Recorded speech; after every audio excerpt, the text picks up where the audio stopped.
Ever since I can remember, I've always been curious about kids. As a teacher, I wondered what they were thinking, how I could get them engaged so they would be excited about learning, figuring out which ways were the best ways for me to reach that one child, or how I could help them show me what they've learned by a variety of ways. This is what made teaching fun for me, and I think learning fun for my students. Welcome to a new edition of the Art of Advocacy show. This week we're talking about making sure students who need behavior supports get them so they can be more successful and see learning as fun at school. Hi, I'm Charmaine Tanner, an advocate, parent, retired teacher, and author of a #1 best-selling book, The Art of Advocacy, A Parent's Guide to a Collaborative IEP Process. I'm glad you're here today. I'm going to share with you a story about a student that I had. His name was David, and I remembered he enrolled in our school in about late October of one year. He started in my classroom, and we had a great morning, and then when it was time to get ready for lunch, I watched him cautiously walk down the hall. He entered that chaotic lunchroom, immediately put his hands over his ears, and started crying and just dashing from corner to corner as if he was searching for a way out. I tried talking to him and reassuring him it was going to be okay, but his bright eyes darted back and forth as he looked in my direction as if to say, "What are you doing to me?" Those were moments of self-doubt for me as a teacher. How was I going to help David feel safe and trust us? Well, thankfully, his dad was very helpful when I made a home visit that evening. He explained that David had always been in a self-contained class for students with behavior challenges, and that loud noises and confusing activity was always difficult for his son to cope with. David's dad showed me some behavior sheets from his last school, where he was on a behavior plan with a level system. And I need to tell you, whenever I hear that phrase level system, I'm always a little cautious because all the examples I've ever seen have been very punitive for kids. Well, when I looked through the sheets that his dad gave me, I saw that David hardly ever earned his way off of level 1. So he had no privileges of going to lunch with other kids, playing on the playground at recess time, or getting any free time like other students had during the day. So here was this little 8-year-old boy that had a so-called behavior plan in his IEP from his previous school, but it was so punitive that the only effect was to make him a scared little boy with no trust of adults or other students at school. I wondered how David had been experiencing education. Certainly, I don't think it was probably meaningful. Did he have ever any kind of positive supports in place for him? I wondered if his previous teachers thought, well, this must be all his fault. He doesn't speak, he's not toilet trained, his parents are school dropouts. Did his teachers not expect anything of him? Well, stay tuned and I'll give you an update on David at the end of the video. I also think about a little kindergartner. His mom called me after winter break to help her advocate. Her son had already been suspended for 9 days that year. Yes, a kindergartner suspended for 9 days. The staff was so frustrated and told me that they were so tired of him choosing to misbehave. They had all kinds of colorful behavior data charts to share at IEP meetings to prove that it was necessary for him to be sent to an alternative school. They had already given up on this kindergartner. How incredibly sad. Both of these boys and the countless other students I've had as a teacher and ones I've advocated for since retiring from teaching remind me of why we have to look at what we're doing to our kids in our schools.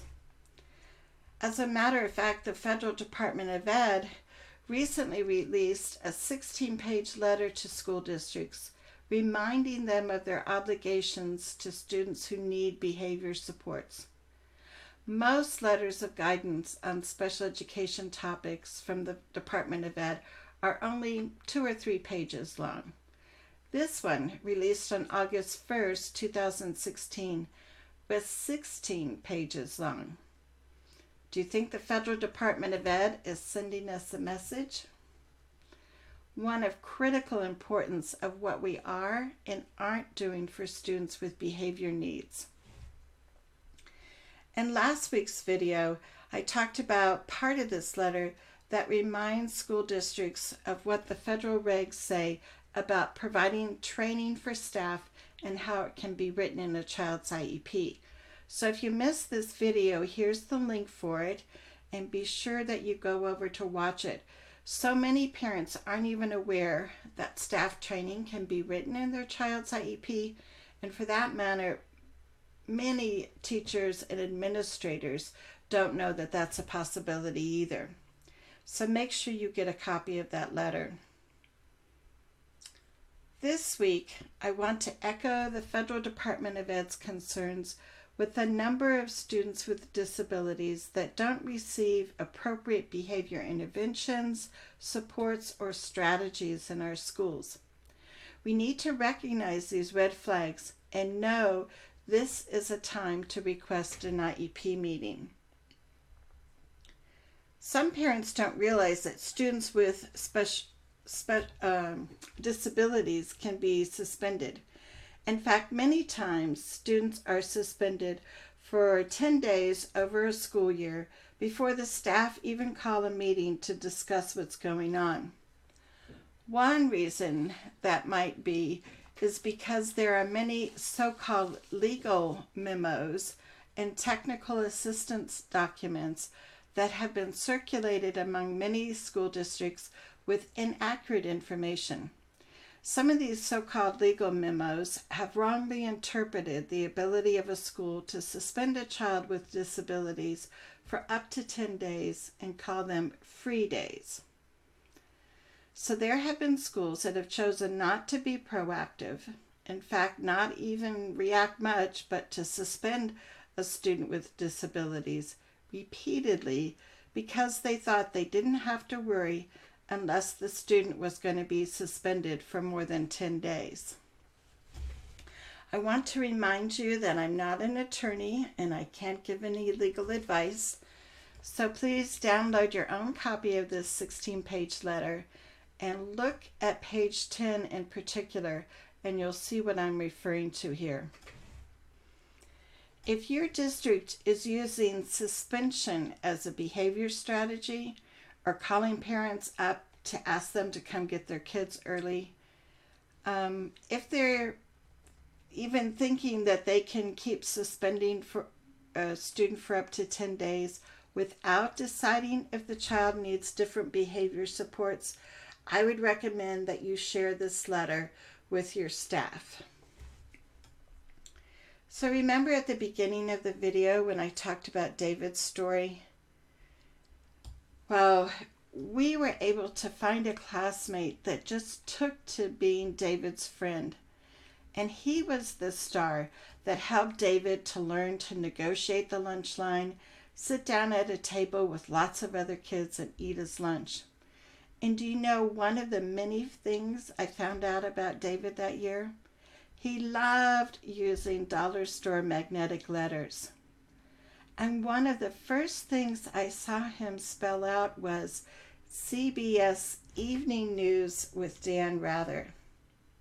Now, you'll probably know this kind of dates me a little bit here. But it was so interesting because I found out that his dad watches CBS Evening News with Dan Rather every night. And so David was used to saying these words, and he knew how to spell them. And that was one of the messages that he wanted to show us, that he could read, that he could spell. And so that made such a difference in knowing that David was able to shine and show us the gifts that he really has. And remember that little kindergarten friend of mine? While he is swimming his heart out at the Y, taking all day hikes with his mom, loving rough and tumble football, and spends almost the whole day in his 6th grade general ed classes with just minimal special education support.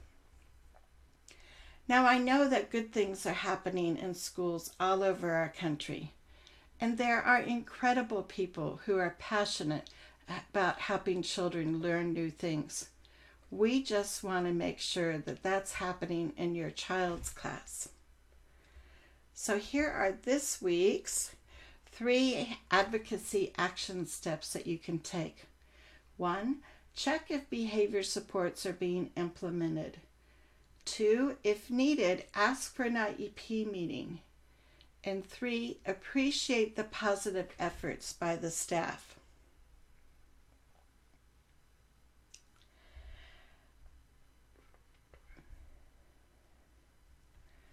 So I think the more we know, the more we can do. And I'm here to help you. I'm here to be that guide on the side that can help explain what all the parent rights mean and what the special ed process is all about. So if you ever find yourself feeling confused and overwhelmed and just not knowing what to do next, email me and we can set up a time for a 30-minute free chat, and we can talk about what next steps that you can take. So remember, keep speaking up for your child. You can do this, and I'm here to help.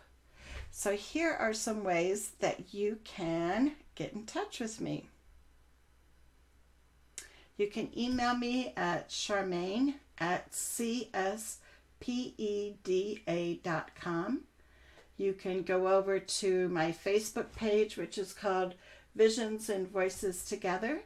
Or if you like Pinterest, you can look on the slide here for my Pinterest URL.